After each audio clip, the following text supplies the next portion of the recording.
Right.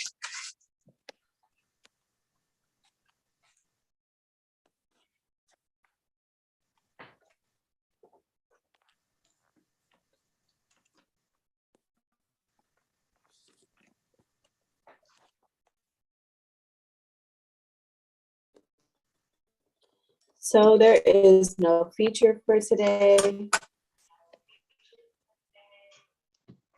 Hold on.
All right.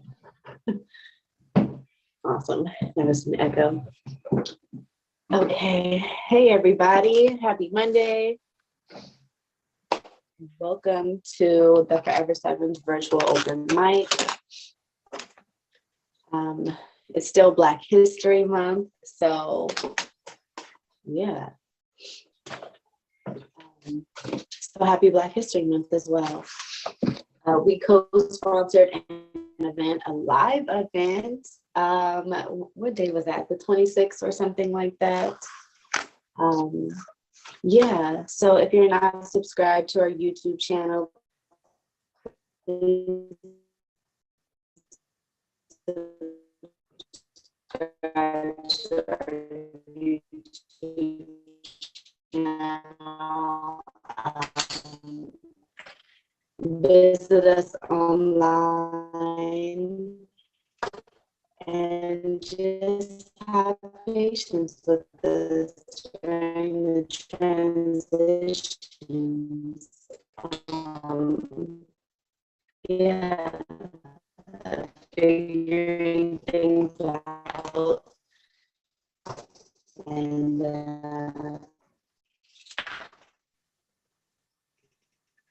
I don't really know what else to say besides that. We're relaunching the website, the Forever S7even.com. And one of our goals is to support other artists. So we want to, when we relaunch, we want to have like some applications for other artists who are interested in promoting their visual art or their poetry, visuals, or music videos. So we want to co-sponsor things of that nature. So please do check us out online. If you're into things of that nature, if you're creating books, if you're a creator, entrepreneur, there's a whole lot of money on the table. Yeah. So yeah, subscribe to our YouTube channel and share the website with a friend. And let's get the open mic started for tonight. Um, I'm afraid. Can I find the book? All right.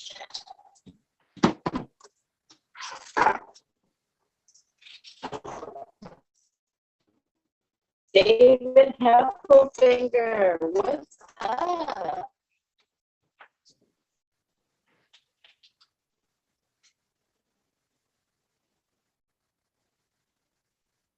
Can you guys hear me?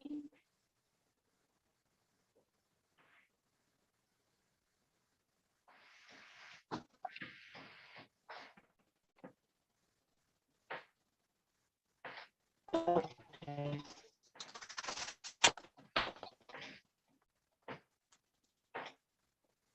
I was a little nervous because I'm like, I've been doing a whole little spiel back here.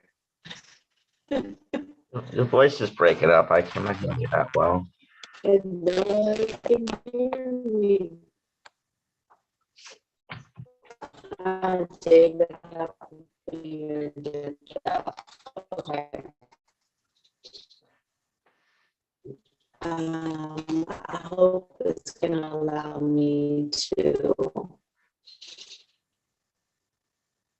let him back in. Okay. Um,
okay. Can you hear me? That's better. Okay. Awesome. All right. So I don't think I'm going to do a poem today if the connection is it still choppy? Now it's good. Okay. All right. So yeah, I guess I will do this poem then. Dear me, I've been trying to find you. It's been a long journey, and you're the only person that'll make my dreams come true.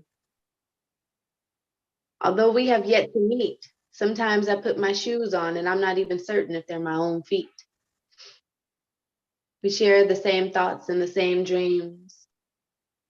You have a different perception than me. Certain things aren't always what they seem. I want to be you, all your desires, passions, and successes. I hope they all fall through. I can't be me until I'm you. Everybody's telling me I'm you. Could this be true? I don't have your knowledge, wisdom, and strength.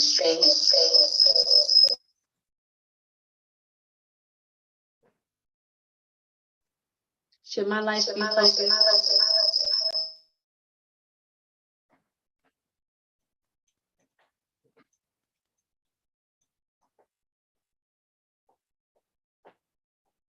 Breaking up again.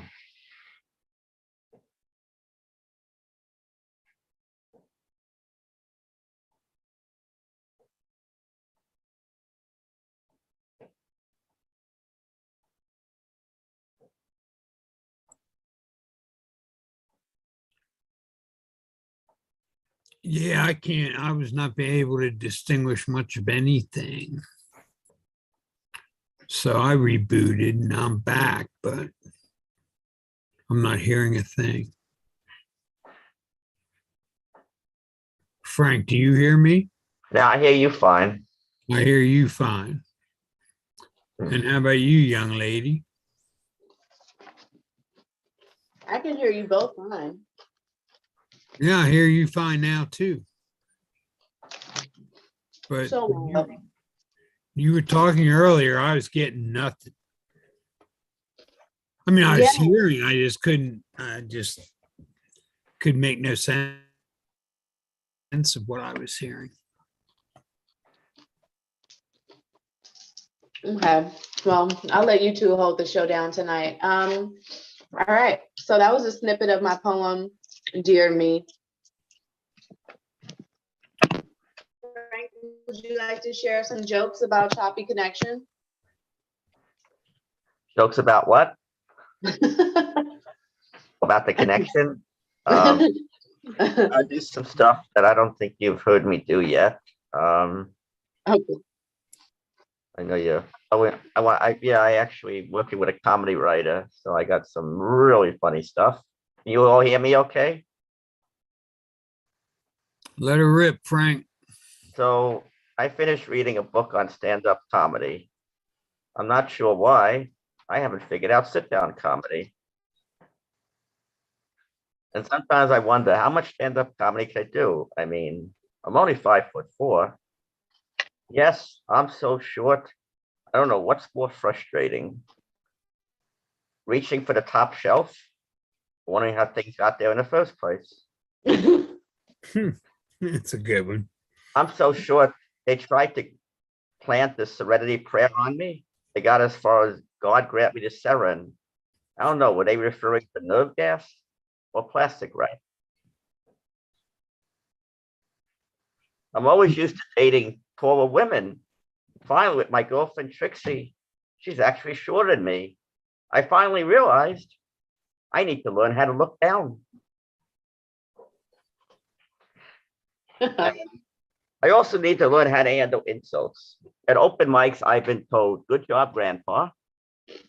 I still work in transistors, and I can't wait till the 18th century comedy. And they're right. I'm from the 18th century. I've been reincarnated 5 times. Did you know that reincarnation is making a comeback? You know, my brother-in-law keeps insisting there's no such thing as reincarnation. I told him that's what you said to me in your past lifetime. I'd like to sponsor a reincarnation party. You're all invited to come as you were. That's easy for me to do. I signed the Declaration of Independence, fought in the Revolutionary War, worked with Claudia Williamsburg. In fact, a couple of weeks ago, I went to a Civil War reenactment. Midway, someone walked to me and says, Frank, are we doing this right? Okay, I'm old. I'm not ancient. I do have a smartphone. I'm always asking people how to use it. Last August, Trixie and I celebrated our 23-year anniversary. In a club, I'd say, I thought I get a standing ovulation. Now, I don't know how Trixie feels about this, but I still carry a photo of my ex. What do you think? So when they say, Frank, what did you see in Trixie? Well, she's attractive, she's sweet, she has a sense of humor. Say, Trixie, what did you see in Frank? I don't know, but I used to be very nearsighted. Now, Trixie and I get along well, which has a very funny way of keeping me in line. He goes, Frank, if you give me a hard time, I won't give you a hard time. Now, don't get me started with Viagra. It'd be much less expensive if I was single. I could just pay women to act like they like me. I went to the doctor. He said to me, Frank, if you take Viagra, you'll have an erection on demand. Problem is, I'm 59 years old. There's no demand for my erection. And Trixie, she always fakes orgasms. The only time she screams is when the Wi-Fi signal goes out. Okay, the other day she was screaming, yes, yes, don't stop. My neighbors knew I was doing the dishes. That's a Trixie's good favorite position in bed is sleeping woman. one. And last time we had sex, she was carrying, I thought it was a telephone. Turned out it was a life alert button. She just loves saying, help, he collapsed on top of me and won't get up. Now, before I met Trixie, I did terrible pickup lines. I said, woman, I'm a famous chess player. She goes, really? Yes. I'm looking to meet a woman, make some moves on. Heck, at my age, I do far better at chess than I do at women. It's easy to get mated. And finally, before I met Trixie, I've had nothing but psychotic ex-girlfriends. And things actually got to one of them until it ended kind of abruptly. I gave her a ring, and she gave me the finger. I don't know, might be some new people here. I do have a YouTube channel. Maybe with COVID over, or largely over, I'll do more shows. I did a couple last summer, but I've been tough the last few months. So I'll give you my, for those who haven't seen it, I'm really awesome. You know, make comments. This guy is great. How come he's not a big name comedian? It's all, I don't know. You could say, you know, I know it's hard. But some make great comments like that. But here's my YouTube channel. Check me out. Like the videos. Make some great comments, and I'm sure you'll enjoy it. So, how do you So like my new stuff? I know I don't think where are you've seen you those. out of? I'm sorry. Where are you out of? I live in Orange County, New York. It's about 65 Okay. miles north of New York City. How far? About 65 miles from the city. North. North, yeah. Been a while. Last time I was in New York, there were still towers there. Oh, okay. That's a while So ago. it's been a while. Yeah. But anyway, I grew up in the Philly area. Okay. Yeah, I've been to Philly a couple of times, sure. On vacation.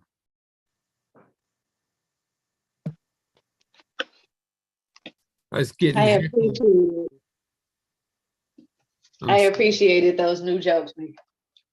Yeah, I thought I want to do something different than, you know, try to. I actually paid a comedy writer $100 to give me like 7 pages of jokes. It's wow. I mean, some of them are really kick butt. I love the Viagra stuff. That's just You can incredible. call them your own. I'm sorry. You got rights to them. They're considered yours. Yeah, yeah. Oh yeah, he wouldn't share stuff. He gives. Yeah, he wouldn't give those to someone else. I think I trust him. He's been doing it for years. I thought I need some new jokes, so I thought I'd take a shot. A different perspective on things. I'm always doing colonoscopy and hypochondriac, looking at some other types of topics, and add to my age routine. Some of my original, some stuff I had before. Some are, you know, from him.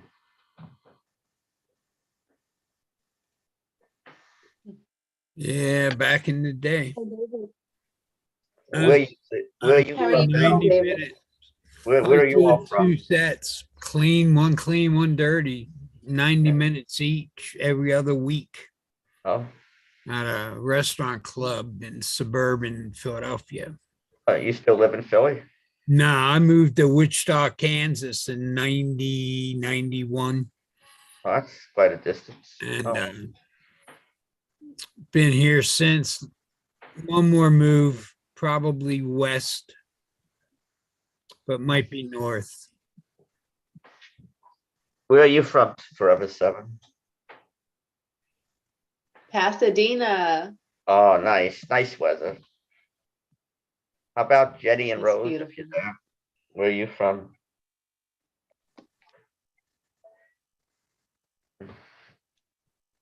I'm from LA, but I live in San Diego now. Oh, San Diego. Yeah, Linda and I want to go. Well, her real name is Linda, but for comedy, I used the word Trixie. That was one of his suggestions. Yeah, we're considering going to San Diego. I haven't been there since '82. Yeah, I like the creative communities out here a lot.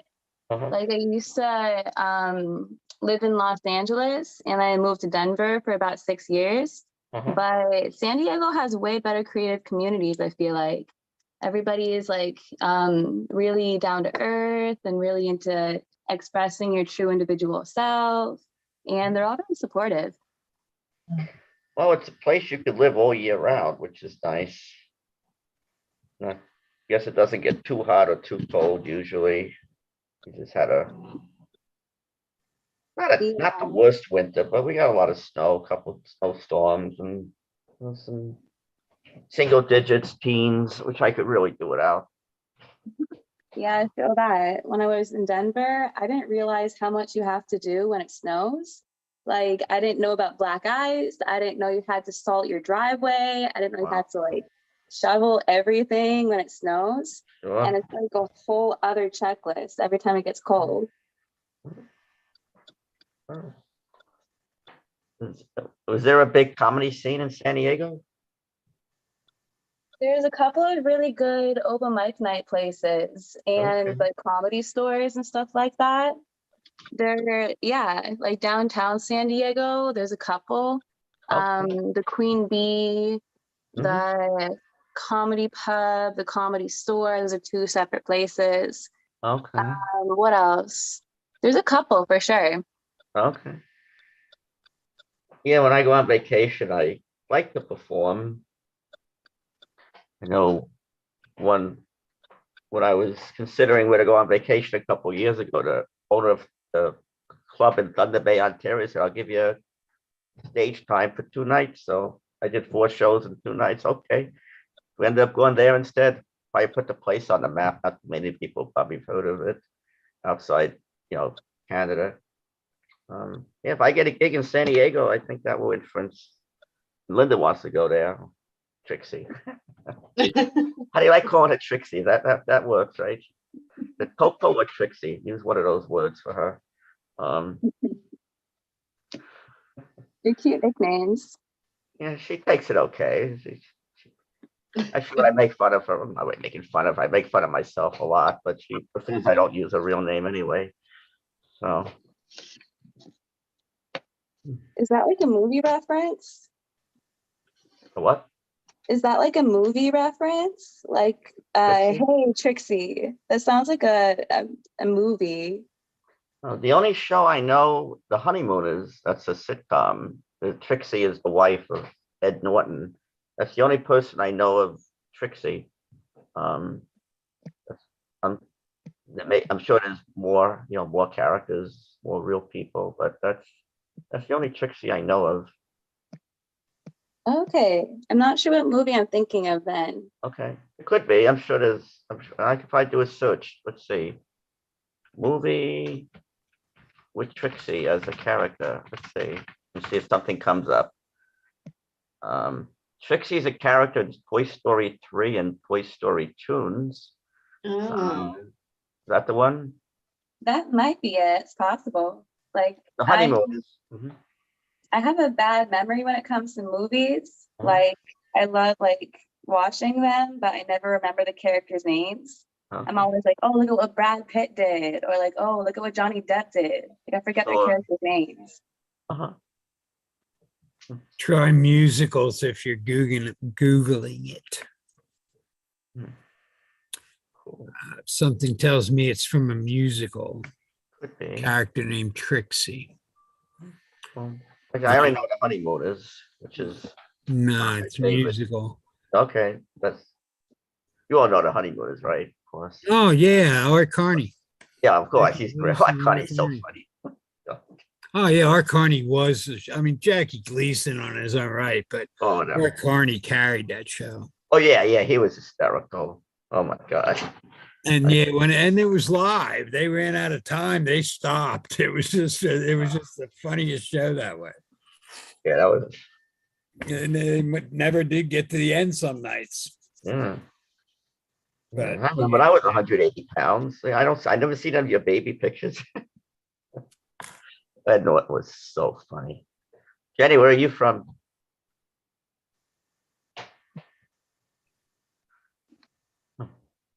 Oh, Jenny is one of our supporters. I'm not sure where Jenny is from. Okay, well, most people on the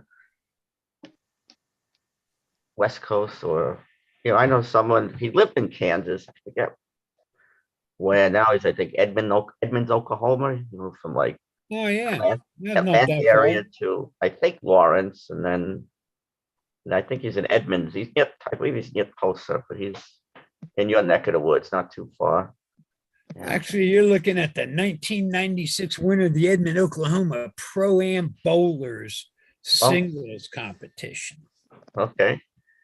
So yeah, I've been to Edmond. I won it Wow. in 1997, the amateur men's singles. Wow. But What? oh yeah, sweet reward. We could stay wherever we wanted for I think 3 nights, 4 days Mhm. in the Continental 48, airline tickets to there, Wow. and $500, I think. What? But That's something worth putting in your bio. that's what I won, and we did the right thing. We went back to home, Mhm. back to Philly suburbs, where my wife's mom was still alive. And yeah, we did the right thing and took the vacation down in Atlantic City for New Year's Eve. And yeah, had a great night. I mean, it's a story I should work up for storytelling. But yeah, we had a great night in the sands. Stumbled upon the craps table. And my wife held the dice for 45 minutes. And not, even not knowing what you're doing, if you get 45 minutes of a hold, you make a couple thousand. Mhm. So we had a great night, and then we were heading up the escalator to the parking garage to head home, and or to walk across the street, I guess, to where we were staying. But there's a wad of money on the top of the escalator, just sitting there waving at us. Mhm. She bends over, scoops it up. It was like $350. So yeah, we just had a great trip all the way around for doing the right thing. Going home, I really wanted to go to Alaska. Mm. But it was Continental 48. So I was good with going home. I hope to go back to traveling this year. I really do. I mean, flying trips, not just driving. Just kind of, But yeah, it was a Choice Hotels Open I won. I guess, I don't know about going overseas now, obviously, but US, Canada, but we'll see. We'll see how things go. Um, with COVID, obviously. I know it's so up and down. Right now, it's getting better, but we'll see. We road tripped the Southeast right before all that pandemic hit. Mhm. And yeah, we'd like to hit the Southwest next time. Okay. Out of Wichita, Kansas, like take the quadrant in, so to speak. But and then the North, we flew into San Francisco. My wife works for Marriott, Oh, wow. and she won 6 nights at St. Francis or something Okay. off Union Square. I make my own show. I was busking the wall the week of Christmas in front of by the Cheesecake Factory, the ice skating rink down across from the St. Francis. I was just busking the wall. I went up to Fisherman's Wharf and I was busking up there too. Just gathering a crowd and telling jokes or stories or whatever, having the time of my life. Nobody offered me any money. I didn't ask anybody for any. Couple Well, I was people in San did ask, Diego. you want money or something? I said, no, my wife's taking some pictures. That's the only thing I need to gather a crowd Mm. for some photos. That's what's in this for me. And then they were happy to hang around then when I wasn't out for their wallet. So busking was a lot of fun though. The only time I really ever did it on a sustained basis to just be a busker. A street entertainer, busker, if you don't know the word. But yeah, I've been practicing all this stuff on a back burner while my life went by. Life's what happened to you while you're busy making other plans. Well, all those other plans were back burner and I was practicing, but my 10,000 hours are in talking to audiences, mostly open mic lives, but not always. It's voice on radio, voice on Zoom. I got invited to feature somewhere. Well, it was in Sacramento the other night. Saw me do a story of mine, wanted me to feature their show. Sooner or later there'll be money in it, maybe, but nice about being retired, it doesn't have to be. I don't need to travel out of the country. I mean, I'm not talking about unlimited resources here, but I'm going to keep my feet on the ground and see the 48 and be okay with that. If we go to Hawaii, it's a one-way ticket. I've been telling my wife that for 25 years. And yeah, I mean it, to be honest with you. I'd love it to be that way, that Hawaii it is, and we just get one-way tickets and figure out what we're doing once we get there. Now, where's the fun in that? Oh, that's all the fun in that, isn't it? Now, I headed out to Knoxville World's Fair at some point, like 86. Never got out of Virginia Beach. It was enough fun. I was saddle sore from the motorcycle. So was my girlfriend at the time, who is the same woman that's in my living room now. And we were both just kids then, I guess. But oh yeah, we saw a water slide on Virginia Beach, and the ocean was clear enough. Hell with Knoxville. I'll read about it. Let's just stay here. So yeah, it's the fun in road trips, is you don't know. Well, I ended up with spending a night Days Inn. No, hell no. She'd kill me. She heard me say that. Fairfield Inn or something. It's a Marriott property in Macon, Georgia, that you just would have never planned that from your dining room table. Oh, and then we'll do a night in Macon.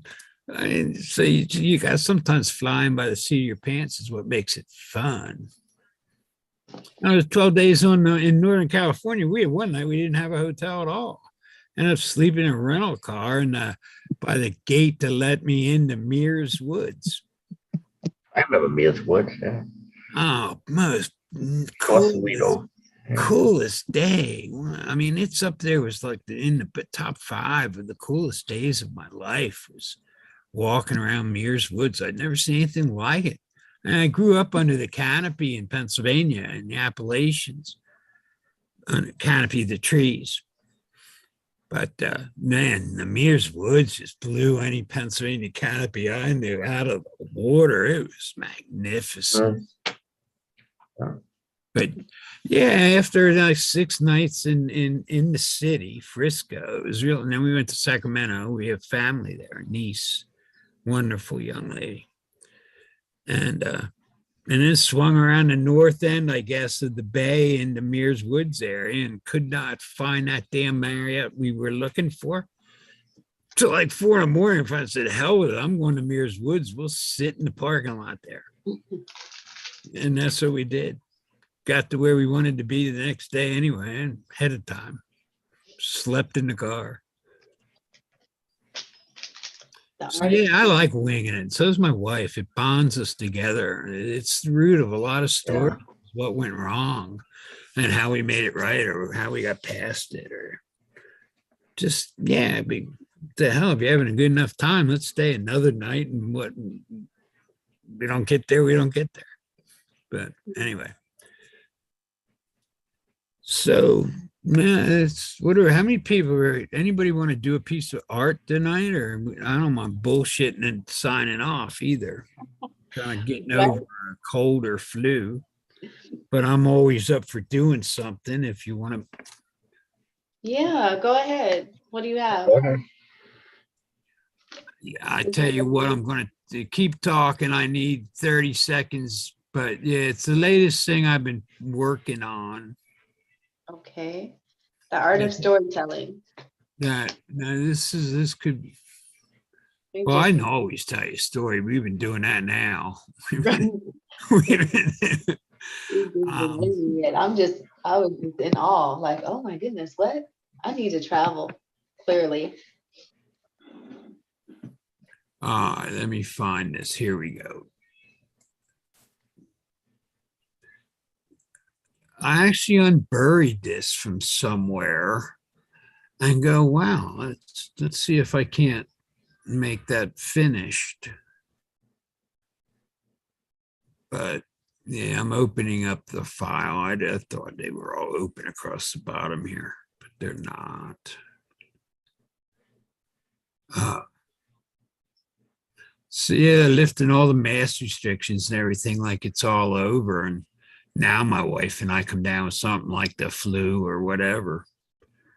But life could be better.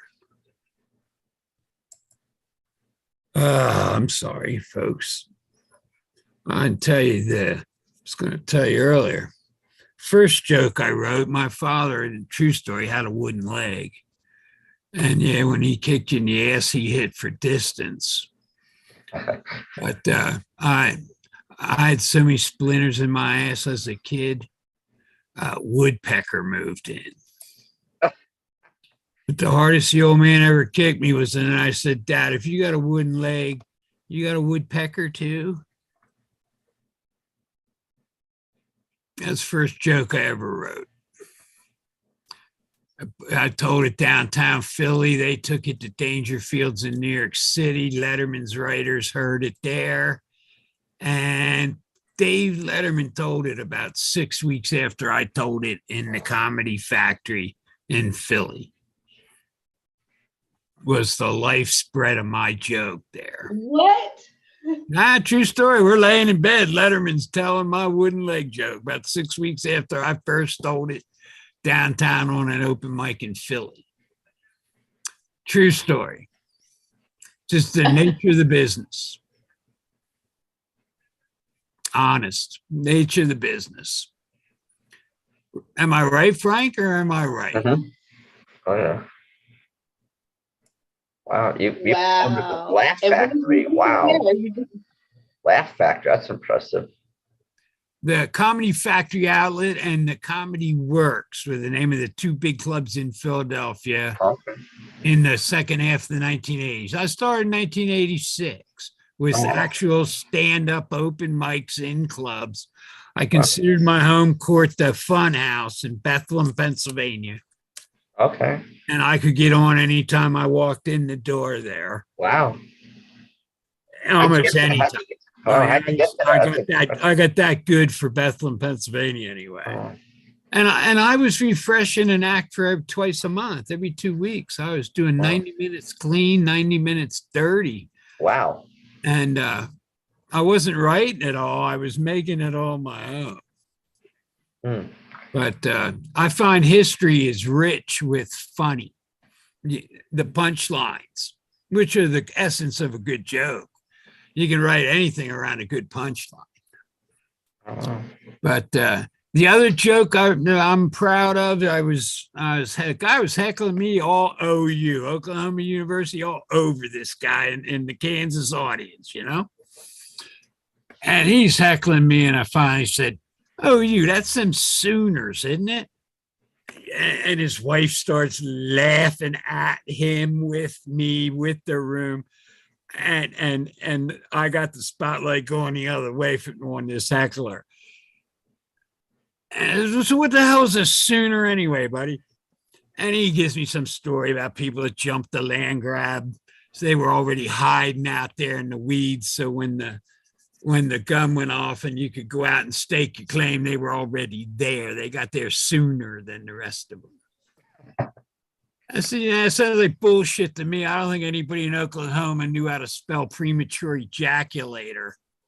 And his wife just fell off the chair, man. She went nuts. And the room went nuts at her. Oh. And he got so mad, like, I'm wondering whether I'm going to have to run. But, yeah. And I went after him back big time. That just all kind of came out of me. But that's a good line. What's a Sooner? That's a good line. Probably my best, but that and the wooden leg joke are my big two. I get going and I get funny off the cuff when I'm doing a live comedy thing. and stuff just starts coming out. And the audience is eating out of my. I leaned forward once and sat quiet, I'll bet almost 2 minutes, and just kept looking at everybody at every table. And I finally, and they're giggling and they're laughing, and I ain't saying nothing. Oh yeah. Oh yeah. Just cracking them up. And I went, man, you people are just eating out of my hand, waiting for this punchline. The joke ain't that funny. And I'm just killing it, going off the rails with it. And so yeah, I've had some great nights when I just get lost and get in the moment. How do you get 90 minutes? That's a lot. Wow. I've never. Oh yeah, you do a lot of bobbing and weaving, or what I call thread. The thread between the jokes, and you do a lot of that. And my memorization was tough. I yoked my guitar. I kept wearing a guitar and putting sheet music in front of me because I needed memory triggers for the jokes. I couldn't play a lick of tune, but I needed memory triggers, and audiences weren't giving you cue cards, not comics. Yeah. You know, singers can have sheet music, but a comic can't have notes. So man, I had them inside my guitar lid and then on sheet music at a stand. I was doing all I could to hide punchline trigger words. I didn't have to write the joke out. I just needed a trigger word to remember tell that one. But and then I had a dirty joke contest where between sets I would say, call me over the table if you got a good joke, you might win a gift certificate for dinner.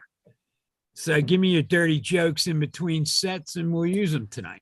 And I could get 10, 12, 15 jokes sometimes. I mean, so 90 minutes sounds like a lot, but if they're going to hand you 15 punchlines and I get to beef them up and stretch them out and pull them, make them fit together or add something to it, double barrel it. And so, yeah, I had a lot of fun with it. My first 3-minute set was on tattoos, believe it or not. And it's still my go-to if I'm losing my audience. Go to the tattoo set, dude. And but yeah, let's see. I took my wife and I finally decided to get some tattoos. So she got fire put on one knee, and I don't remember that one. Damn. I'll get to the dirty stuff. So we got a W put on each ass cheek for my wife. So when her legs are in the air, it spells wow.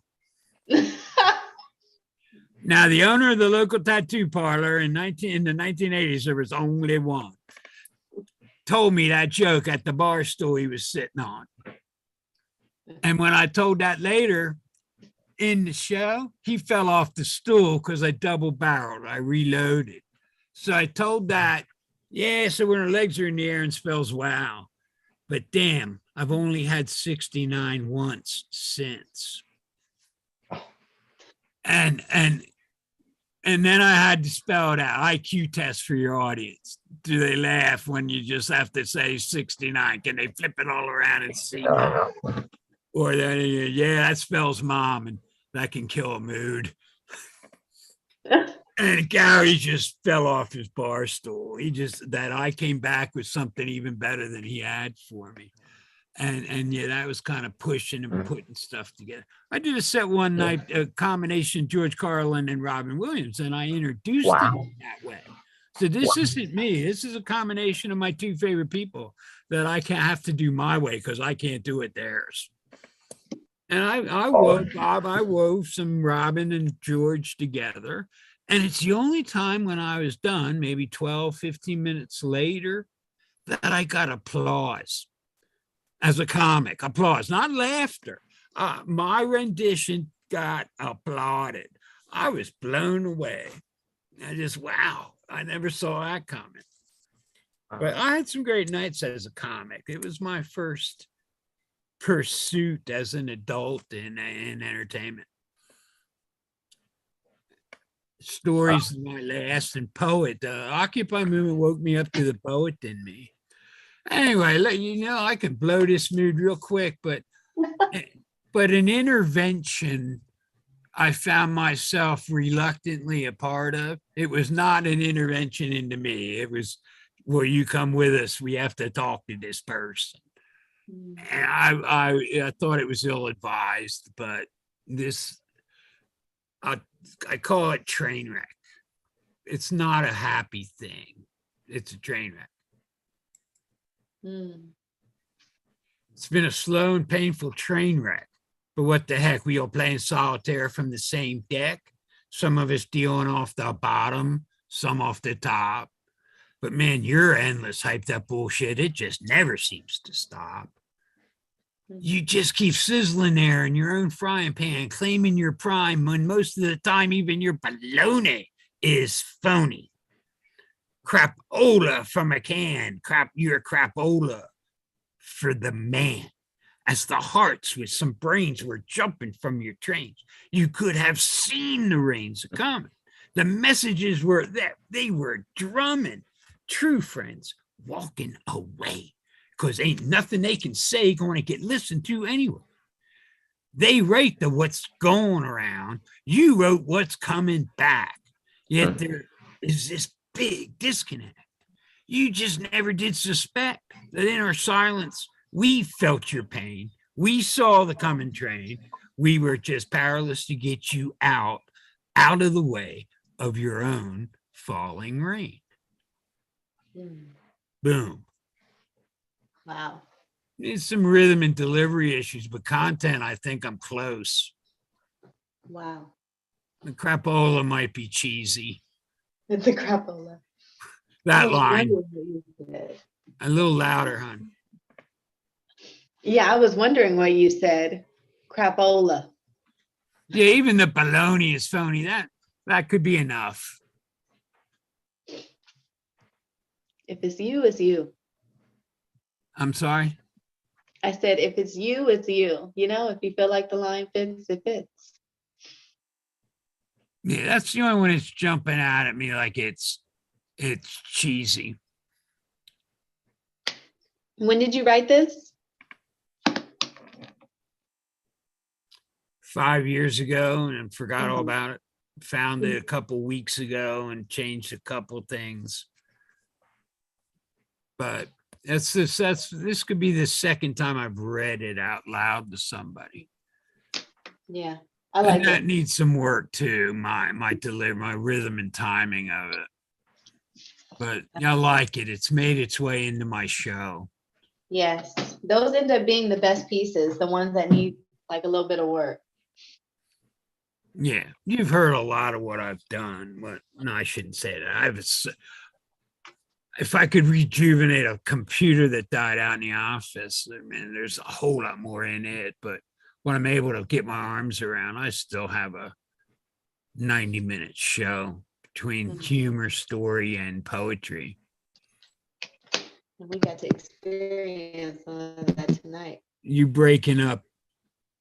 It's Ray. We got to Right? Do I have it right? Rayanne. Yes, we got Wow. to experience some of that tonight, some of the set. But anyway, yeah, I have a rather large file here. Have I ever told Goddess of Diving the story with you? I don't believe so. And another one, it was really in my, the educator I used to be. My college degree said so anyway. But I can remember sitting around opening my grandmother up to conversation about growing up as a little girl in the late 1870s, 1880s, right after the Civil War. She'd have been a baby boomer from that war. But it's a live account to me and me to you. That's, well, call it twice removed if you have to. But I recollect it pretty well. And I wrote a poem called Casualties of War about her being born. But her mom was a prostitute, worked a hotel, cleaned, cooked, and whatever she had to do in the middle of the night for extra money was this what was happening.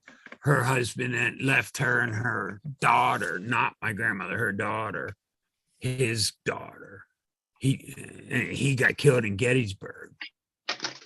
Left my great grandmother with a daughter to work at the hotel, do whatever she had to do to stay alive. And then my Grammy was born by a soldier heading north right as the war ended. Grammy's recollection anyway, because he was on a horse and only the winners had horses and they were going home, and that was in the north. But then through these ancestries and genetic stuff, now they can pretty much tell you what neighborhood in Boston the guy came from. It's amazing. But yeah, I know more about my Grammy's real dad from ancestry than she ever did. She didn't know a thing, only what her mom told her. Proud man in a saddle on a horse heading home. Anyway, that's not cleaned up enough to tell yet, but I want that one to make my show too. Just as a tribute to my Grammy. She's with me so much yet. I don't mean to get sappy on you guys. No, that's totally fine. And yeah, I wrote a new haiku you might not have heard of. Let me find that here. All right. Yes, the writers came. None will ever be the same. Words jump from the page. Hmm. Yeah, that's a fill in for, Speaking of words jumping from the page, we have what do we have coming up? Poetry games led by Chanson Bird and Terry Rose Jerdson. Poetry game. Poetry games, are you saying? Like Monopoly game, card game? Yes. Or gain? Yes, games. Games. Poetry game. And what is that? Writing? Activities. I'm not really sure. Chanson and Terry put it together. So yeah, I think they're doing acoustic poems and making it fun. I will try to come. I'm always in on one of the three. I got featured in Minnesota's newsletter this month too. Really? Send it to me. It's a poem about the difference between being a storyteller and being a comic. Oh. I'm merely this crossover dude here. So here's a poem about comedy and storytelling. It's short, but they ask, why do you tell stories? And this was my response. Why is it I do the storytelling thing? Easy enough. You never heard me sing. Some folks seem to take over the top of the bill. Plenty of room for just storytellers still. Stand-up comedy was my first love. Storytelling proves for me to be a cut above. It's the most wonderful showcase for what I write. I get home much earlier at night. Storytellers versus comedians, the tellers have a whole lot more class. Most of both will enjoy a cold one. It's the storytellers that'll use a glass. Boom. Hey. That's just a comparison of comics and storytellers, but done poetically. But that's where I find myself in this trifecta of as a storyteller. That's where the slants are now. That's what's happening. Storytelling. So, and it just seems to be the mature plays over. That poem's a lot right. I get home a lot earlier at night. I'm not in the club bar scene as much. A good storytelling venue could be in a church, sanctuary, or a dinner hall or firehouse, where comedy shows, pretty much locked into bar rooms. But yeah, I've played Denver. I played San Francisco. There's a place not far from St. Francis. I think it's called the Sutter. Sutter Theater, but I've talked my way into an opening 3 with that lineup. Yeah, if you can get the manager to laugh, he'll put you on. Have a comedy night or something. On Zoom. Yeah. I put it together. Forever 7 goes comedy. There you go. Right. Frank, Let me know about it if you do. I can find you a lady from the West Coast too that I met in a Toastmasters meeting, who's hysterical. Yeah, we could call it geezers with teeth enough to smile or something. But yeah, that would be 3. Anybody can come. Open mic comedy. Yeah. I don't know how it would work on Zoom. No, Frank tried it. I was amused. It's hard to break into a roar like a room might with something when you're sitting alone in your man cave. I've actually been to one. I've been to a comedy open mic. A few of Oh, them actually. I've been to many. Oh yeah. You have, Frank? I've been many open mics, sure. Yeah. Were they comedy or was it just open mic? No, I've been to open mics where I'm the only comedian. I've been to open mics with comedy only. I've been to a mix or somebody allow everything. And there's some Okay. music, some comedy, some, a little bit of everything. It really depends. I find my affiliations are with storytelling, but I'm doing more poetry than anything else. Mhm. Of late anyway. I hear you. I hear you. Yeah, we should do one that's just geared towards comics though. Because why not? I like the sound of that. Do something a little different. Because we have, workshops, we have poetry games coming up. So why not do a comedy night? Laughter is needed at Oh, times. yeah. I even do COVID jokes. I don't know if it's, I know it's a serious thing, but I've had some COVID jokes I've done. And I have to resist. Nothing's ever too soon. Yeah. If it can be out of place, but not because it's too soon, because it wasn't good enough. Understood. Or it wasn't timed or rhythmed right. I heard some. Yeah, I took seriously with the irony of taking comedy seriously, but I took it very seriously. If I'm going to do something, and I'm looking at 5,000 hours or more, Wow. I'm going to study it like any other job, and that's Awesome. any comics I've run across on open mics. Most would tell you the one thing that stuck with them I ever said was it's a job and you have to study as hard for it as you would sure. any other job. Oh, And yeah. if you're not doing that, your poop and pot jokes are only going to go so far. Yeah, I might even do it for fun, but I mean, I once asked a comedian who runs a club. He said, yeah, I work 60 to 100 hours a week. He said, you have to work.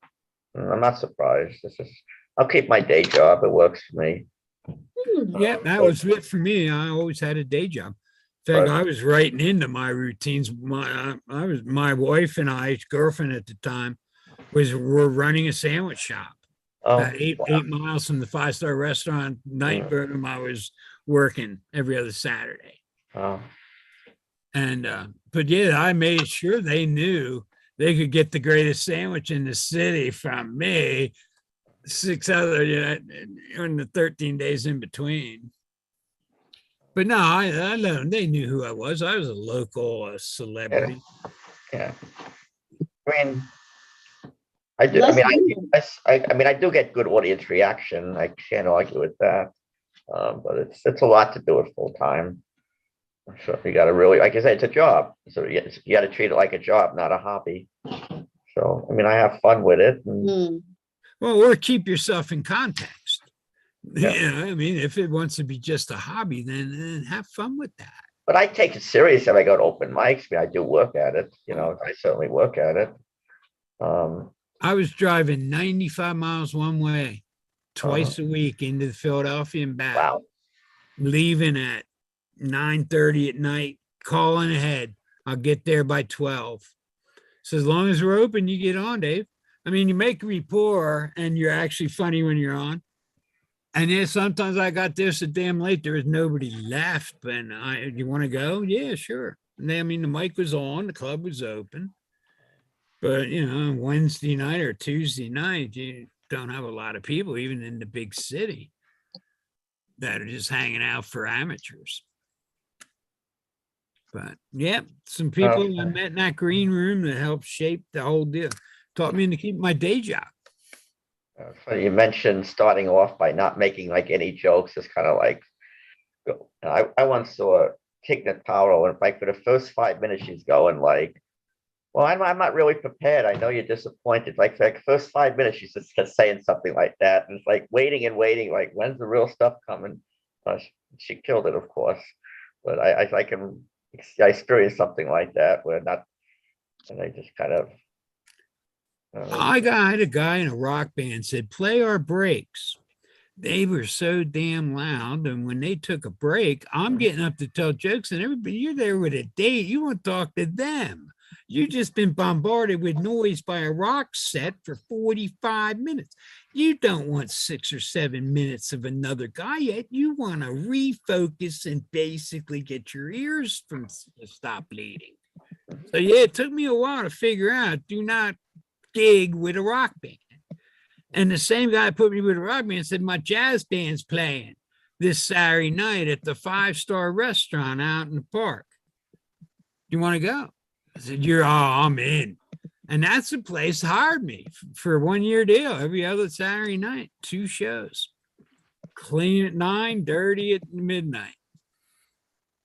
And we filled up with women, with chicks. The chicks by 11:45, my showtime at 12, were just starting to flock in like Elvis was going to be there naked or something. But the girls just had a thing. With girls are eventually the guys figured out. And man, my dirty joke show was getting crowded. Bar was a happy guy. But yeah, bartender was a friend of mine from our summer job, putting ourselves through college, moving and storage. That became the thread to a lot of it. Summers, Randy and I would ride the moving van together. And I would include the bartender in the story and just make this shit up and put jokes in between. This prostitute we met in, what city were we in again? That guy, and he might throw something out, he might not. But it was a lot of fun. I wouldn't change a thing. So anyway, and I like Rodney Dangerfield. That self-deprecation thing can be very funny, but a lot of people don't like it. Then psychologically damaging or something. But I liked Rodney. He'd have been my top 3. Robin, Carlin, and Rodney. Mm-hmm. How about you? Who do you admire in the industry? Comedians who I like. I've always liked George Carlin. Impossible not to, really. Yeah, I grew up with him. Talia Reese is really funny. I like her a lot. Jay Leto's is always great.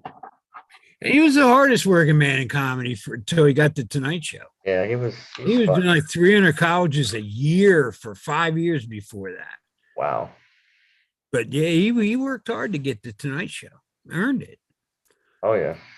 I always liked Letterman, I think, but Leno's all right with me. He's on Tim Allen's Last Man thing. Uh-huh. And still funny, Jay, in context.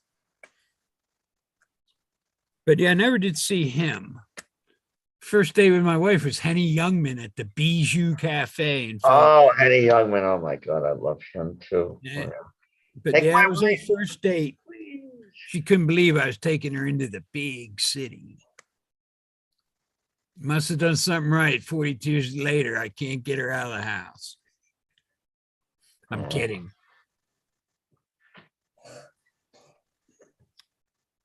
But yes, Joan Rivers, that's a story unto itself. Then I met Joan Rivers, Valley Forge Music Fair. She played. We were in the sandwich shop business, and 6-foot submarine sandwiches were all the rage. So I took one with me to go see Joan and sent it backstage. And went backstage there and said, I want to see if Joan got my sandwich. Oh, that's yours? Can you open that up, eat it for it, eat some so we know it ain't poison? So, oh, you got it. Sure, no problem with that. So we cut it up. So you want to pick a piece or you're going to trust me? Anyone will do. And they picked it. So yeah, this one, eat this piece. So no problem. As soon as they saw we were going to enjoy it with them, that sandwich disappeared. But yeah, Joan is strictly kosher woman, her assistant's telling me. Joan appreciated it, but she's strictly kosher. I'm taking them a ham and cheese Italian hoagie. What was wrong with that picture? But funny on its own right that I'm the one guy with enough ignorance to give Joan Rivers 6 feet a not kosher sandwich. But nice little lady, ungodly, much smaller than I thought she was, but nice little lady. That might be it on comedians that I've found a way to bullshit. Oh no, when they sit here, Bill Engvall played Wichita, and I hung out at the autograph table. Lewis Black, same thing. Had a nice talk with Lewis Black. He had an assistant selling the tapes, the CDs. So he was just shooting the shit. And yeah, we hit it off for 12, 15, 18 minutes. I don't know. But I like Lewis Black. I'd see him again. Swear though? He could cut out 90% of the F-bombs, but guess it wouldn't be Lewis then.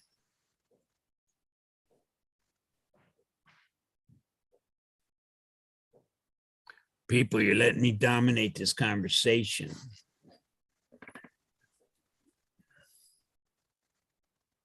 Hello. Anybody else here? Frank, you here yet?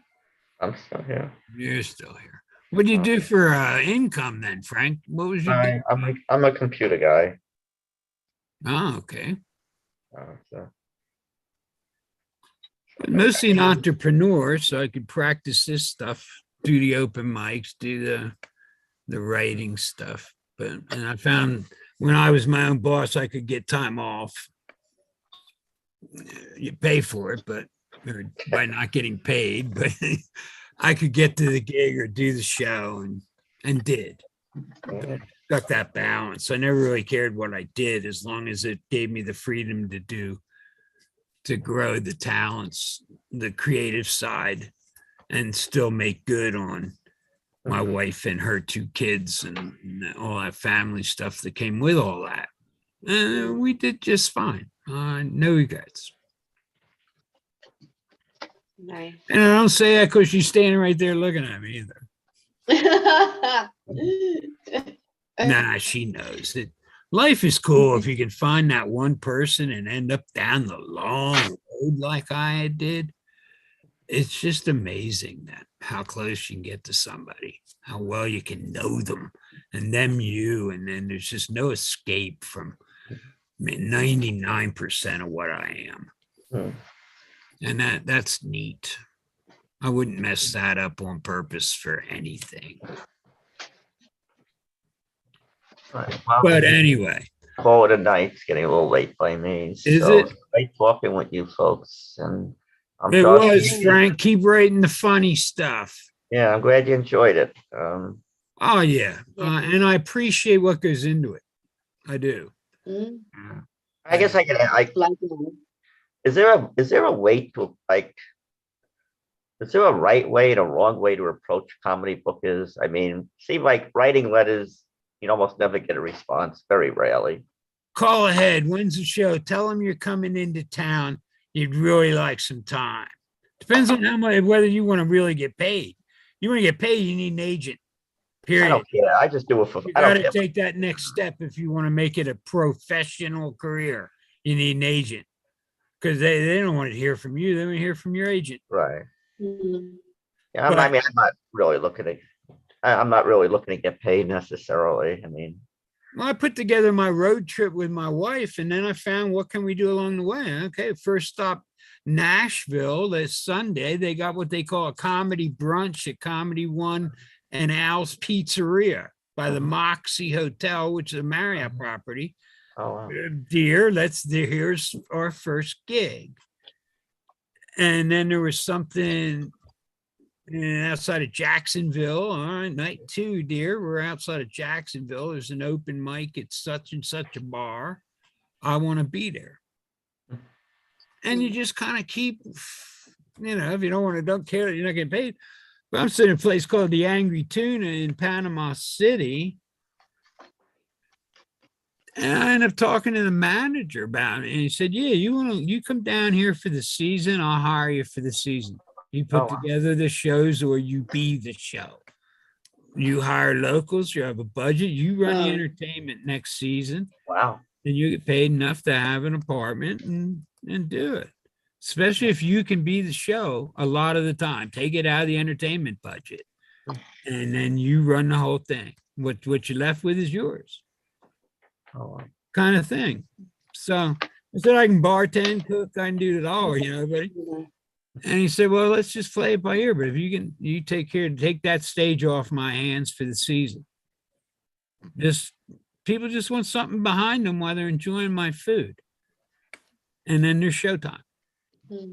So yeah, and then pandemic hit. I was planning for the next year already. We're going to Panama City next season.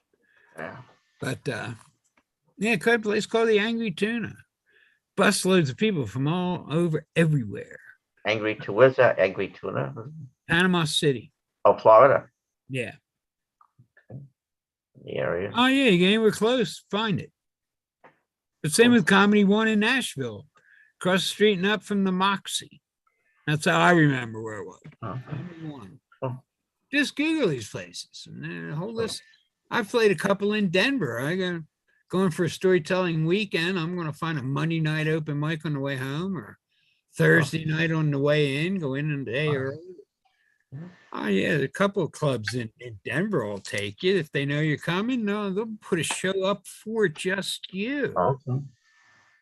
We got a comic in the house tonight. Yeah, have your bio written up and man, make the guy laugh right off the bat.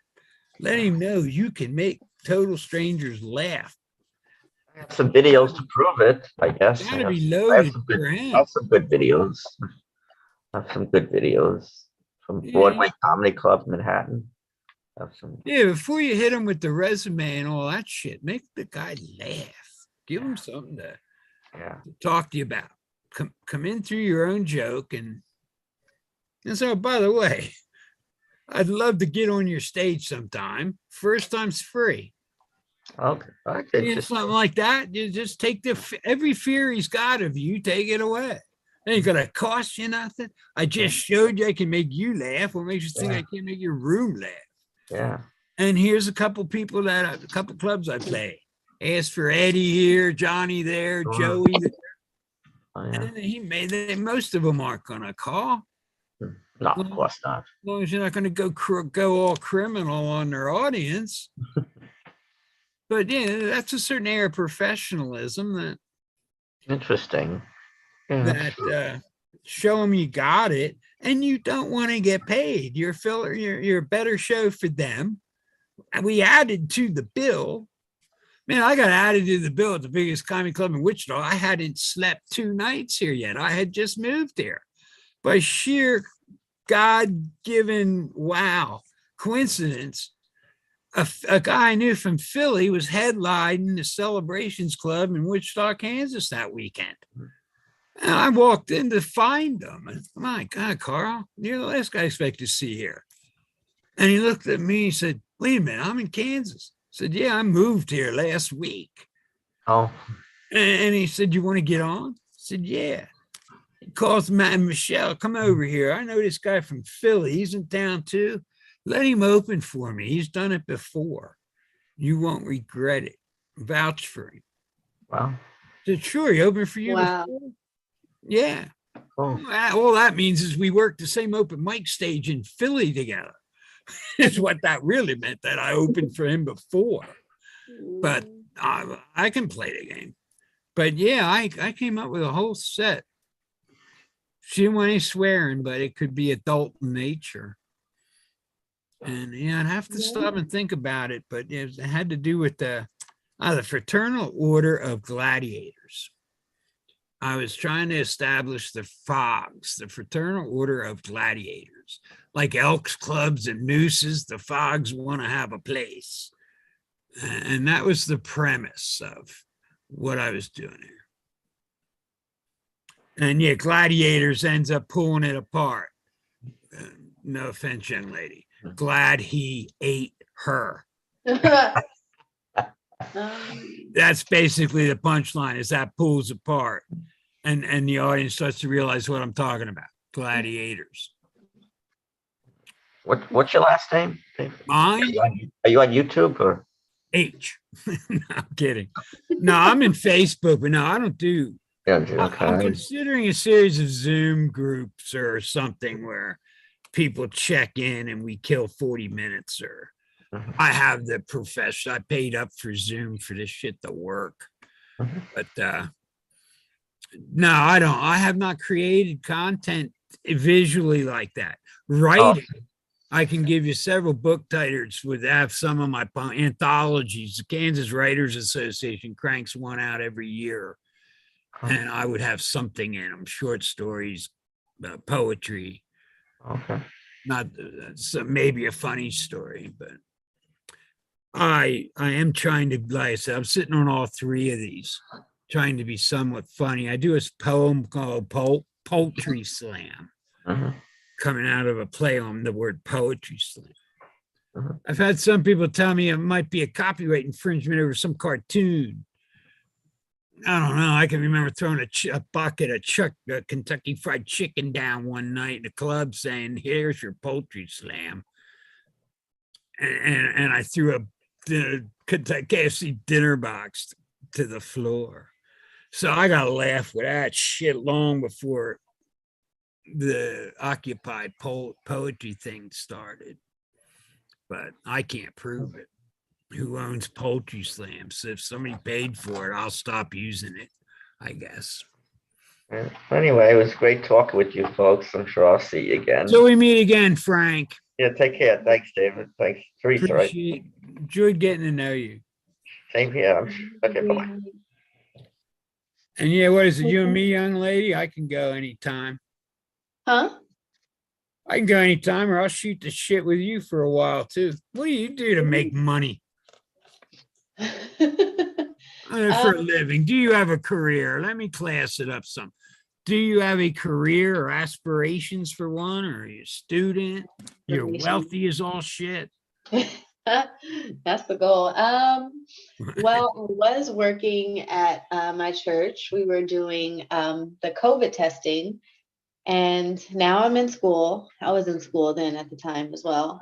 So yeah, I'm trying to finish up my associate's degree. I think we talked about it before. What in? Huh? What in? Studio art. Studio arts. Yeah. Cool. Is that like television studio or artist studio? It could be. But yeah, in art studio. That's my goal. I have this organization, the Forever Seven, and it's a nonprofit organization. And my goal is to have my own studio and to have all of the events that I'm hosting online, eventually to have them live in person at my art studio. Yeah, I agree. I can share in some of that I never really went from one thing to another to another. It kind of rolls itself up and in, and this might look different, but I'm bringing all that with me to it. So it's only going to look different for a little bit. I don't know if that makes sense to you, but life's not a matter of I was that once and now I'm this. As much as the 10 years I ran a sandwich shop are still in there. And if you want a Philly cheesesteak, I'm your guy. Because it's just still all in there. It wasn't that, and in bartending, man, I've been in and out of that half a dozen times for the sheer hell of it. But it put me in clubs and got me connected and gave me a way in. If I'm not going to MC every show, I can bartend it though, and start to be a part of it. I mean, Rose Bay Bar was a cocktail waitress when she's mouthed off to a stand-up person, and man, you really suck. And they said, like, you could be funnier. And she said, I think I could.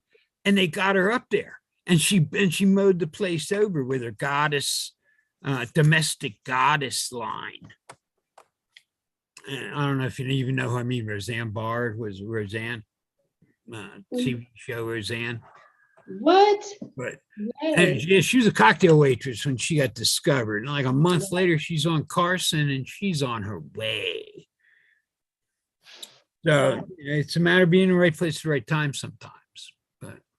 Most times. But good luck to you with that studio thing. But yeah, I always thought I can envision if I found an old hotel somewhere in Colorado that had a stage and a bar and maybe a kitchen. My wife and I could sit in there, hire a few people for the hard and nasty stuff, and just run a play. I'd call it Woody Middle Fingers. And if there was like a dispensary next door or something, that would be all the better. But yeah, serve up a decent lunch and maybe have, even if it's old movies, Groucho Marx movies or something on the wall, but give people a reason to smile, to crack a funny, to laugh, as all part of the motif of this place called Woody Middle Fingers. And yeah, I could see my wife and I finishing ourselves out with that, unless it was the work was too damn hard. But I don't think it would be. I think if we found the right location, like the road to Vail or something, we might just be surprised how many people go out of their way to stop by. So it has to be where you're located? No, it's not going to be in Wichita, Kansas. It would be where we decide to go. It's always been our plan to go one more time, go somewhere else. I like the Pacific Northwest. Is that where Pasadena is? Outside of Berkeley and San Francisco, and the top half or the bottom half? Bottom half. Where's Pasadena? It's not LA, isn't it? Yes. Yeah. Yeah, I've not seen that half the state yet. That's our next road trip. All right. But I like the North. I got to tell you, it's going to be a tough place to be. Sacramento area. Okay. Tough place to be. But yeah, I worked at Luna's Cafe there, and Sutter Theater in the city. Got a couple jokes up front. And yeah, my wife leaned in at one point and said, "Truth be told, you the funniest on that lineup tonight. I should have given you the 35 minutes." But they don't know that. I've been a businessman. You just can't trust the bullshit somebody's walking in with. At least not the first time. You prove yourself, and the second time, but it was no second time. I liked working. I wanted to work the streets. I really wanted to feel like I was a street entertainer by the time I left San Francisco. And yeah, I did that a lot of nights. We took a walk, and my wife would take pictures. And if there were a crowd of people, I'd just start talking, telling a story, gathering a crowd. And it was working. Long as done now, it's free. Unless you want to throw money at me, but no, that's not my point. My point is that photographer over there wants some group shots with me talking to you. So you want to laugh or you want to just keep talking? And yeah, it was fun. I liked Frisco, but my God, I couldn't afford it. I would need a big lottery ticket for that. So what do you think about, so you guys are looking to get your own clubhouse? Not necessarily at all. Not necessarily at all. Like you said, do I have any YouTube and stuff up? I don't. To be honest with you, somebody asked me what I'm doing with my time nowadays. I said I'm a Zoom performer. And they looked at me and said, "What?" I said, "No, I'm a Zoom performer. Everybody else is putting the rooms together. I show up, I get on, and they're happy to see me come back almost every time." Yeah. Right? I'm a Zoom performer. I am not I'm a Forever 7 Zoom performer, but not just you guys. Shoot, Right. There's a lot of places, but that's how I found Story Arts Minnesota. And a woman I knew from Kansas City is now there, and so I called. For 1 year, I tried Colorado's group, but I couldn't get there. And then the pandemic hit, and I've never been to Minnesota, but through Zoom, I get there a lot. And yeah, so that's my home court now. Story Arts Minnesota.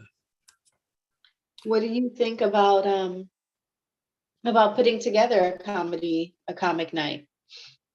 I am a very good host of such things. Okay. And I wrap up well. I understand it's not my show to steal. It's my show to keep going. Warm them up and then turn it over to those that are going. And then go with the flow. But we'll come out of an evening and would have had fun together. And if I'm really good at what I do, I wrap it up at the end and I draw out of something almost everybody said along the way. Mm-hmm. And finish up with that kind of thing. Short and sweet. Depending on the time we have to fill. Yeah. But, yeah, it can be, you can consider it an open mic, or we could try to, I would leave it up to the other guy to find the comics, the Zoom comics. Okay. I tried them early on as comedy room, and they're very difficult to, you can't vibe an audience quite the same way when you're Zooming with comedy. Like you can with the emotion of good poetry, and you can with story. Right. But the rapid fire kind of comedy, the comedy clubs now are, it's a whole lot more difficult. People need to see each other laughing and know they're not alone in thinking that's funny. It's the confirmation of the group that allows the group to explode into laughter. And without that reassurance that we're all in this and we all agree this is funny, boom, then that group will have a great time together, not afraid to laugh. And I've not witnessed that dynamic in Zoom, but yeah, I'm willing to give it a shot. Why not? Okay. All right. I'll send you an email. And Yeah, let me know when. Make sure maybe we can do it. The courses that I'm taking right now, they end in May. So maybe we can do this in like June. Yeah. Yeah. Yeah, just give me enough notice that I'm set up to go. That I'm home to do it from home. Not that I guess I couldn't do it from a motel room if their Wi-Fi is good. Right. So yeah, I can make it. Okay. Yeah, let's Do it. Put it together. I can MC it, or I can just be a headliner. Especially if you're going to put a show together, not so much an open mic, then use that other guy. I can be an opener for anybody. I don't want to say I have no ego, but as people go that I will have less than most. Do you know any other poets? Poets or comics? Comics. No, my comedy community's been local. Okay. And I've never run across any of them Zooming out. Okay. So, but it's a lot of big fish in a tiny, tiny pond here. Mm-hmm. And the problem with big fish in tiny ponds, they play defense better than they do offense. I don't know if you know what I mean, but I'd rather just practice my craft and get funny. Where these people will kick you down so the audience will think they're funnier than they'll play defense. They'll get you out of the way one way or the other. And they'll hide this sign-up sheet. Oh man, you're going dead last. And by never telling you the sign-up sheet was out in the first place. And just chicken shit defense Yeah, yeah. that I ran up against. And if I deserved it, I don't know why, but I'm not the only one. They were thinning the herd, so to speak, and to not walk and not be a regular. Because the one thing I wasn't is regular at open mic comedy, poetry, storytelling. Other things were drawing me away from the bar room. That and happily married for over 30 some years. That'll help you stay out of late night bar rooms. It's not good for one's partnership to be out too late at night in bars. Is my and my wife's experience. So I mean, I just wasn't gonna. Not that she didn't trust me. It was just the whole routine and atmosphere of the whole thing.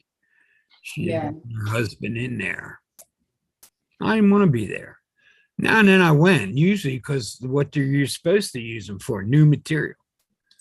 But it got to the point where they were running the game. And that's all right. I have somebody in mind. For what? Well, I think you got to decide you want 3 or 4 funny people that each do 6, 8, 10, and 12 minutes. You got yourself 40-minute show, and let them go if they're good. And let them give them more time if they got it till they sign off.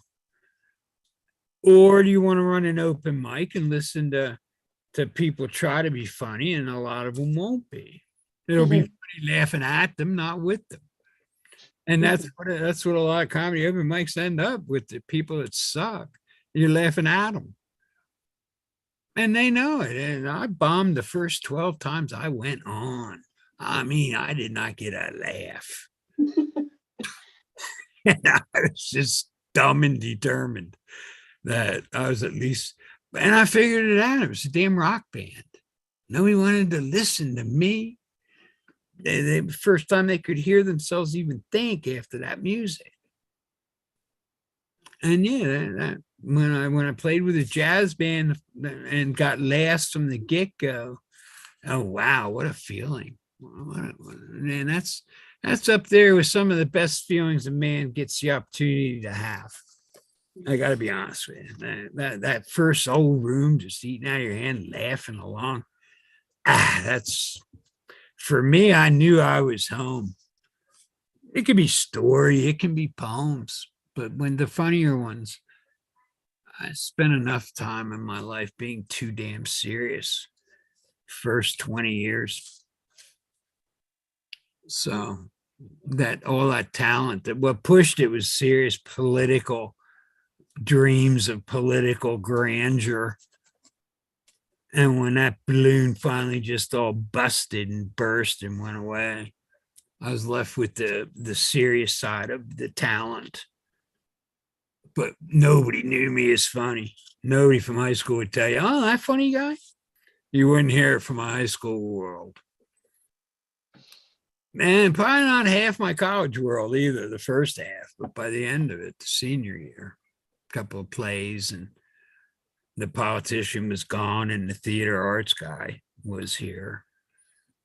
And what I did for a living really didn't matter. It was the pursuit of the arts and the ability to juggle it all. Self-employment became the one thing that mattered. And yeah, my mom and dad sold me the sandwich shop. The woman in the living room and I ran it for 8 years. We had a 10-year plan, be smart enough to make money or smart enough to know you're not gonna. But we really solidified the two of us, and her 2 kids. 4 of us were a family by the time we sold it in our 8th year. Wow. She went to college after that, but during that too, always wanted to be a college graduate, but ended up pregnant, had the baby, and ended up quitting high school and always regretting it. So one of the first things we did was, you want to go to college, you need to go to college because I don't live with nobody stupid. She didn't like it. But now to hear what I said, you're going to college. But we just have a way together. It's phenomenal. But yeah, she went to the same university I went to. Really? 20 years later, she could commute. Yeah, it was a 40-minute ride for her from where we were living. She put together like a reunion with me and some of my favorite professors for lunch one day up there. Really cool. And my brother's a Lutheran minister in the same town. He lives halfway up the mountainside. I can sit on his back patio and look over my whole university's out there about 1.5 miles down the mountain. Wow. So yeah, it still comes back around to visit me now and then. It's always been my goal to go back and do a professional show and get paid more for one night entertaining them than the 4 years cost me to go there. Now you laugh, but that number's not as big as you think. It's less than $4,000. Really? Yeah, 4 years of college, with scholarship and aid and everything. But yeah, it was $1,200 a year when I went in 72 through 76. It was $1,200 a year, room, board, tuition. Oh. Yeah, believe it or not, and labor class kids like I grew up in, my family could afford to send their kids to Pennsylvania state schools. Mine was, they're all under the umbrella now of the University of Pennsylvania, Kutztown, Shippensburg, University of Pennsylvania, California, which is a town in Pennsylvania. There's 13 of them all together. But I went to Kutztown, nice school. I like visiting, but yeah, I would like to just go back and do a gig. I mean, if they gave me $5,000 for it, that'd be great. But it wouldn't be necessary. Well, not for my alma mater anyway. It wouldn't be necessary. I'm working on a really touching story about when you go to a commuter school. But I mean, everybody went home. 80% of the students, 2,000 on campus, 8,000 total students. So 6,000 drove in their car every day anyway. They never did live there. The 2,000 that lived there. Now, of that 6, some might have lived in town, maybe 1,000, 1,500. But most lived with mom and dad and drove in and out. And weekends, even the 2,000 on campus could get down to under 200, some weekends under 100. That everybody just went home. Well, those that didn't go home, and I really liked being part of that group. And we were tight and as diversified as any group in my life had ever been up till then. I mean, it was the foreign exchange students, the people with the out-of-staters that just couldn't go home. So people stuck there. And most of them were different from me. And some a lot different from me. And it was just neat. The only people you were seeing at breakfast and at lunch and or dinner that were hanging out on a blanket on a warm day outside. And eventually we became a family. But one night, all kinds of police trucks and red lights and sirens up on the hill behind the cafeteria. And on the other side of that hill was the sidewall of a quarry, a very deep hole, by the way. And there's lights all up there, and something's got to be wrong. And there could have been 75, 80 of the us that stayed for the weekend. And the rest were up on that hill yet. And we just kind of sitting there, not knowing. And people start drabbling in, wrapped in blankets, holding on each other, drunk as shit. Yeah, we saved the keg, but poor Jesse. Jesse who? Jesse who? And 2 people had fallen off the cliff up there. They were gone. That's what that was all about. Campus-wide bummer. Then I looked at my girlfriend and her other 2 friends, and you hungry? We got to get out of here. And we're driving into Reading, Pennsylvania to grab an IHOP 24-hour diner or something. And a damn rabbit picks the worst time to run across in front of my car, but boom, boom. If what we had just been through wasn't enough, I just murdered a rabbit. And the girls in the car just went, no, just freaked out, like just crying.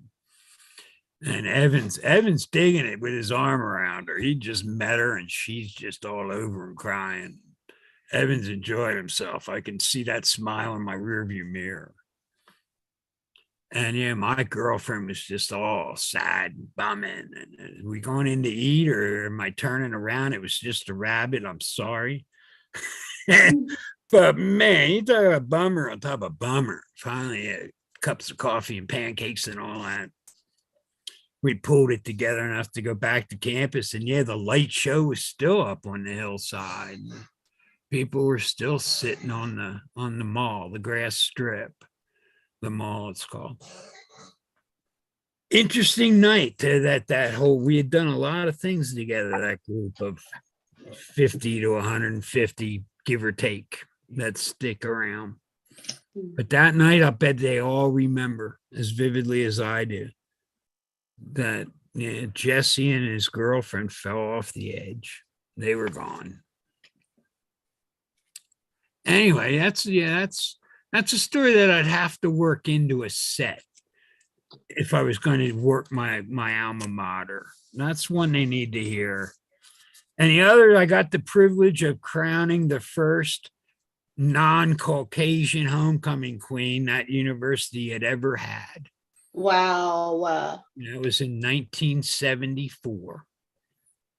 Wow. Not that long ago. And I was emceeing the thing, and they knew the head of the powers that be. I get a note. They want to see me about Saturday's activities.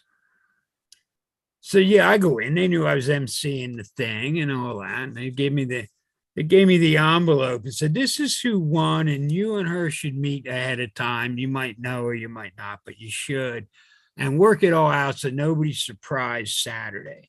There could be 38,000 to 40,000 people, depending on the weather. Don't let the numbers scare you." And I was the numbers weren't what scares me. It's the emotion that might evolve that scares me. I put my crying mom in the front row. Yeah, that's a tough gig. But the number of people, that's not a tough gig, never was. But yeah, I knew her.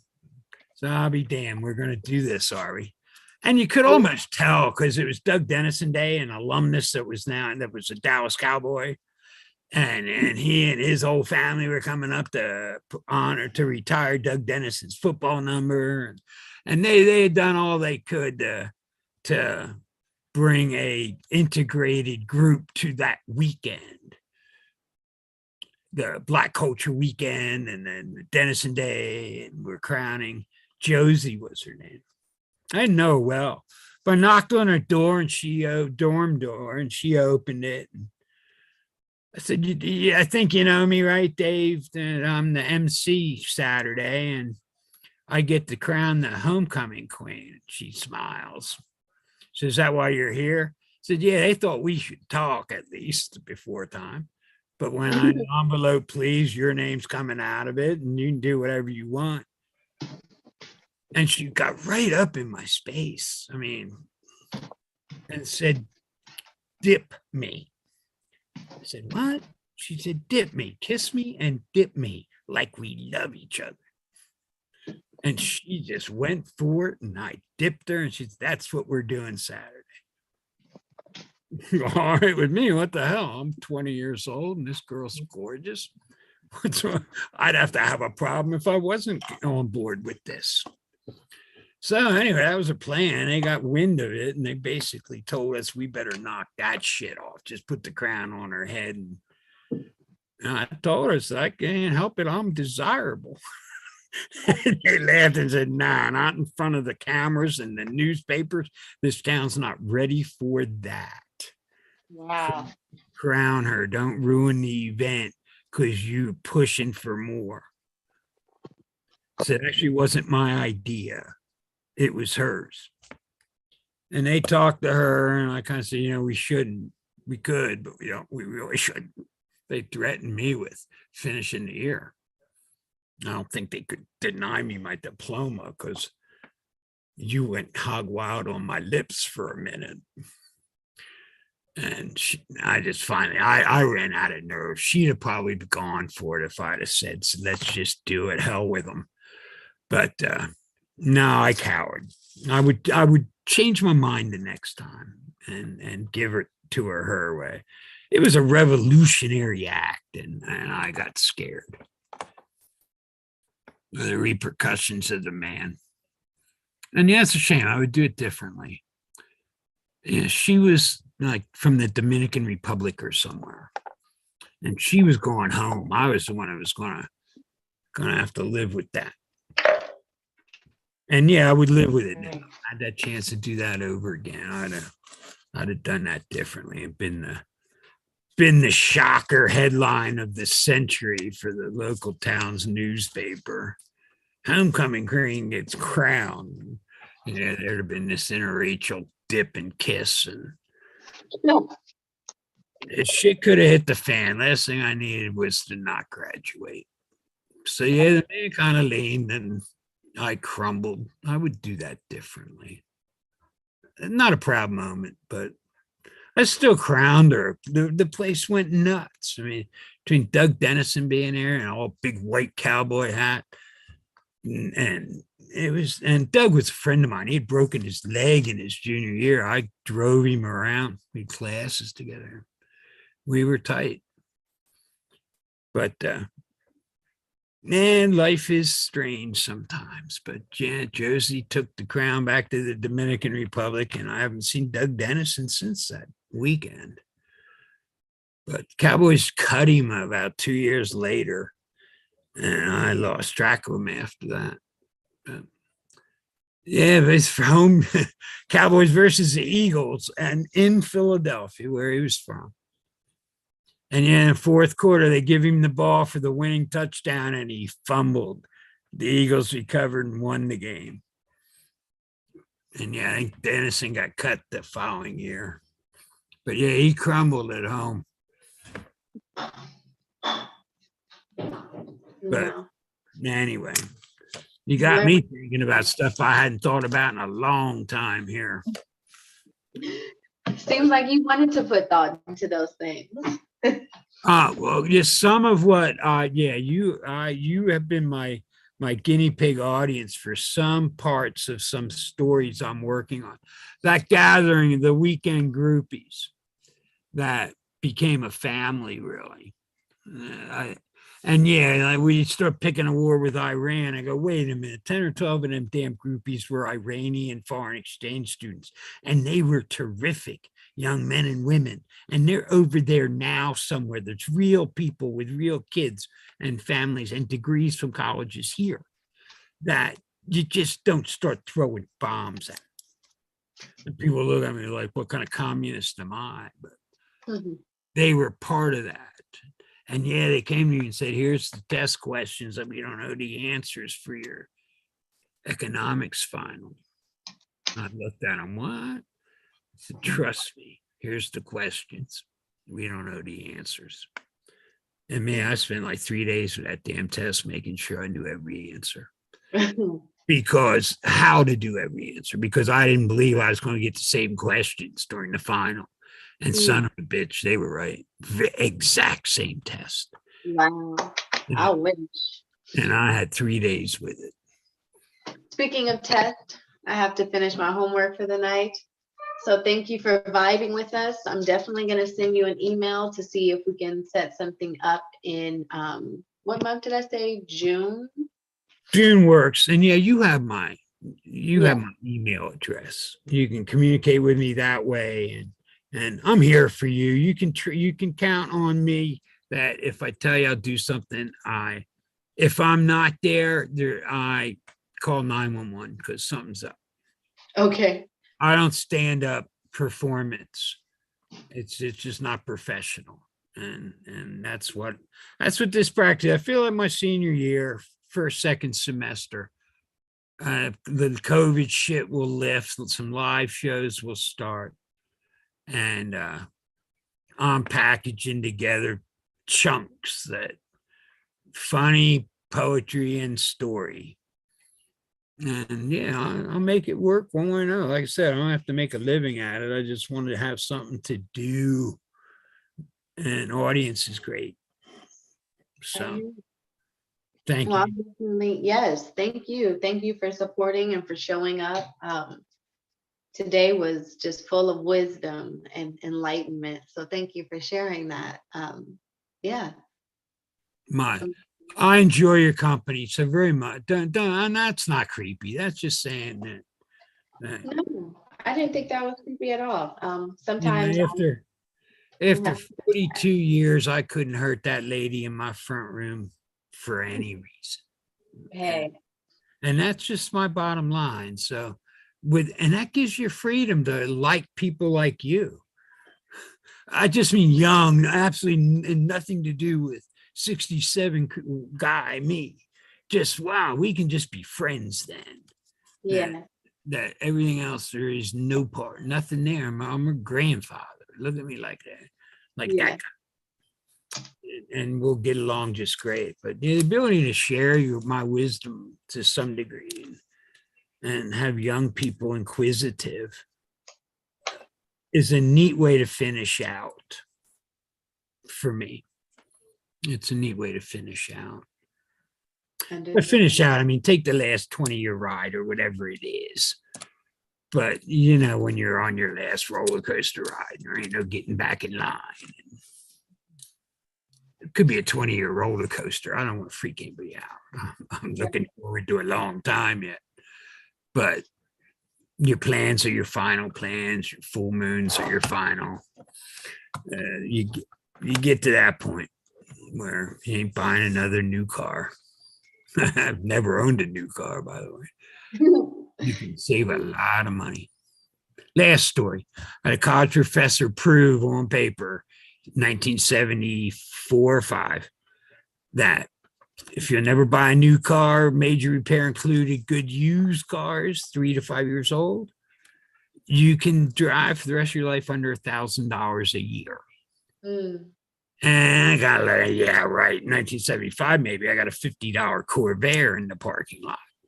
So yeah, I got a lot of low cost cars averaged in with me. But yeah, I've been driving 51 years. And I might have $38,000 spent on my cars, all of them, including a brand new motorcycle. So he was right. He was right. If you just don't go buy new, let the first owner take the hit. Buy second owner or third owner, low mileage, and drive it for more years than per thousand you paid. And every one of those vehicles went longer than the thousands I paid. But yeah, you get a $48,000 car, you can't drive it that long. Yeah, so you got to avoid those. It's doable, but then you live in Pasadena, you don't need a car. I'm looking forward to not needing a car if we can find the exact right place to live. Yeah, that's hard. Yeah, it would help make the Berkeley, San Francisco, Oakland.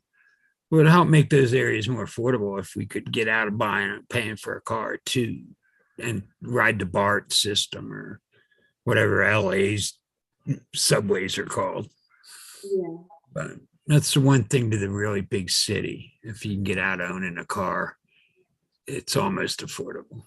You have to go. Good luck with your homework. If you need a note for your professor that I wouldn't let you go, just ask. Okay. Have a great night. And you. Thank you. Yes. Bye. Thank